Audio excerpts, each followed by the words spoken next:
পরম শ্রদ্ধা আর হৃদয় নিংড়ানো ভালোবাসা দিয়ে বিশিষ্ট সাহিত্যিক ও গবেষক ডক্টর শফিউদ্দীন আহমেদকে সংবর্ধিত করল সিলেট এমসি কলেজ ও সরকারি কলেজের সাবেক ছাত্রছাত্রীরা। গত ২৭ সেপ্টেম্বর মঙ্গলবার বার্মিংহামের বাংলাদেশ মাল্টিপারপাস সেন্টারে আয়োজিত এই সংবর্ধনায় বার্মিংহামের বাংলাদেশের সহকারী হাইকমিশনার ফয়সল আহমদ সহ বাঙালি কমিউনিটির সুধীজনরা স্বতঃস্ফূর্ত যোগ দেন। ফুল আর উপহারে বরণ করা হয় সাবেক এই শিক্ষককে।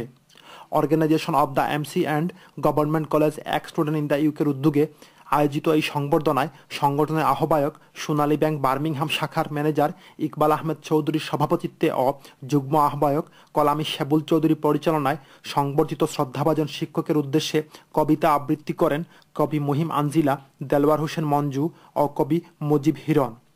স্মৃতিচারণ করে বক্তব্য রাখেন অধ্যাপক আজিউর রহমান তফাদার, ডক্টর গিয়াসউদ্দিন, আলহাজ নাসির আহমেদ, কলামিস্ট নাসিরউদ্দিন হেলাল, মিসেস ফাতেমা হামিদ, আলী আসগর, আব্দুল মকিদ চৌধুরী প্রমুখরা। বিদেশ বিভুঁইয়ে এসেও মানুষ করার কারিগর সাবেক এই শিক্ষকের প্রতি প্রগাঢ় শ্রদ্ধা আর ভালোবাসা থেকে আমাদের নতুন প্রজন্মের অনেক কিছু শেখার আছে বলে বিজ্ঞজনরা মনে করেন।